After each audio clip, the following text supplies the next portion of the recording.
Look, I mean, this is like, this is really cool talking with you because I really think that you get it. And so, what was that first business that you went into that really transformed your life as far as financially and in those areas, as far as mentally too? Yeah. So the first business that I really went after and what got me out of the corporate world was real estate. So I was working for an insurance company, and I had some buddies that were killing it in real estate from high school. And I'm like, man, if those knuckleheads can do it, I think I can too. And keep in mind, this was 2004, 2005 in Florida. And so everyone's making money. And so I just start, you know what, I'm going to study this stuff. I'm going to just eat, consume it, sleep it, everything. And so in 1 year, from reading my first book on real estate to 1 year later, I left the corporate world. And that was 16 years ago. I've never had a job since. Real estate went really well for a few years. And then when the market Like changed, like like 2 years. So yeah. well, I was still doing decent in 2008, even though it became apparent things were changing. 2009 is when I got completely wiped out. And, but I look back, it was just such a great lesson. I needed to be humbled, first of all, because I'd become arrogant.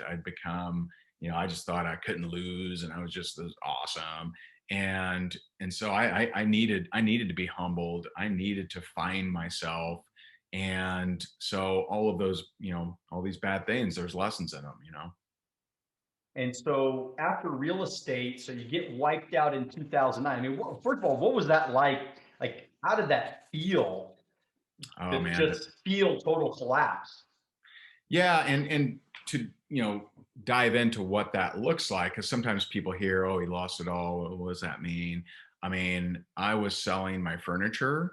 I emptied my 401k that I'd had since I'd started when I was 18 years old. I sold my dad's savings bonds that he'd given me at some point.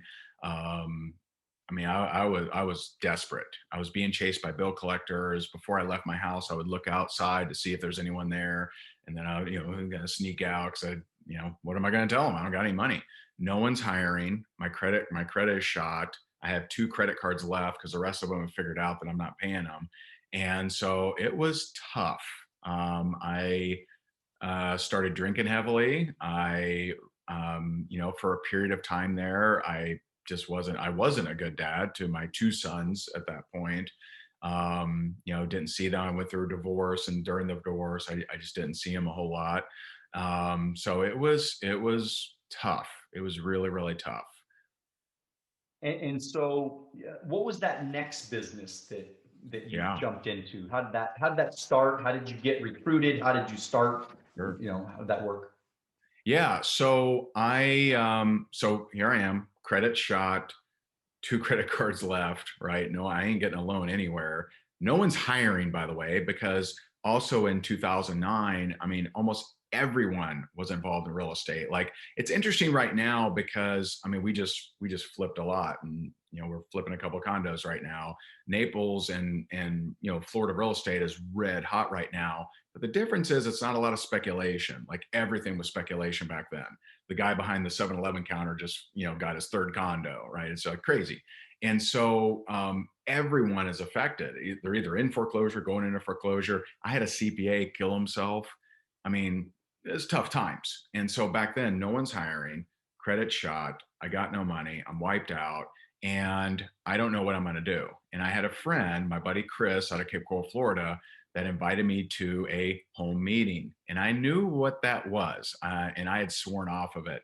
I had tried network marketing in the past. I did not want to do it again because I'd been made promises. I was told, yeah, you can, do this and this and this. And it always came to disappointment, at least, anytime I'd ever been involved.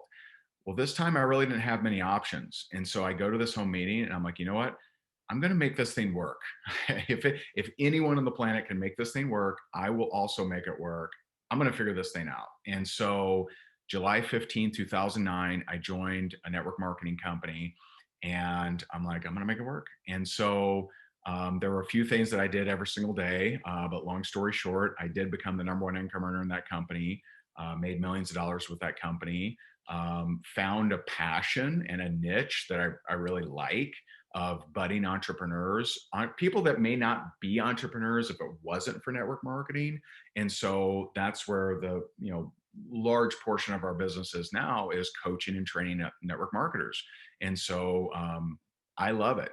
Some people enter the industry and, kind of get their feet wet and end up starting a different kind of business, or some people come in and stay.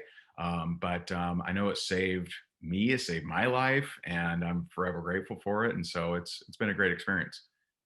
Well, you probably don't know, but I'm a part of a direct selling company, financial services company. Been for 25 years now. Oh, So that's awesome. That's great. it changed my life. I started at 21 years old, and it's been Nice. a life changing experience. So everything you just said right now, I get it, because the beauty of getting started in network marketing is the fact that that everybody has a level playing field. Everybody has, we all start at the bottom.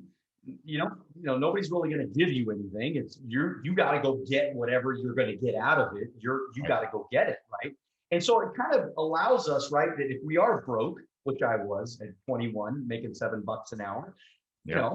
we at that point, I got nothing. So it's either I'm going to make it or break it. But at least somebody gave me a chance. Yes. And so I want to dive into this, because I love that you teach people in our type of industry. Sure. And I want to know, like, because you make such great videos, about, they're really funny. I mean, I don't know where that came. Well, first of all, where did that come from? How did you start making these videos? And did you, like, who thought of doing what you're doing right now? Well, I mean, I have to give a shout out to one of my early mentors, Mark Hoverson, who he passed away a few years ago from pancreatic cancer. But I remember, he was a mentor to me early on, and I remember him saying to me one time, he was like, "Dude, you're like really funny." He's like, "No one knows that. Like, people they like, once they get to know you, then they're like, oh yeah, he's really funny. Like, more people need to know that." And so he kind of opened me up to the idea of being funnier in my content and in my videos. As far as I'm going to blame TikTok for why I do skits the way that I do, because I looked at TikTok and I studied it for a while. I'm like, this is so fascinating. Like, people are just doing goofy stuff over there, and I'm like, well, and in the beginning I did, the goofy stuff. I did the lip syncing. I did I'm not the greatest dancer, but I do this, I do that. And they really didn't have anything to do with what I love to do. It's just like doing it for the applause, or, engagement or whatever. And I just don't resonate like that. Like, I have to be doing things on purpose, and I have to be doing things that I enjoy doing. And so I'm like, well, you know what? I could just do skits. I had done this in longer format, through, just running ads and doing different things. I'm like, you know what? I'm just going to make it really, really simple. And so now, multiple times a week, I'll do like a 30-second little skit where there's usually two people, sometimes a third character, and we just point out an annoyance of people that don't like network marketing, or people that don't understand why it's not working for them. And so there's usually a lesson in there, and usually a laugh or two. Thank you for watching our short clips on Alonzo Academy. If you'd like to watch the next short clip, click here.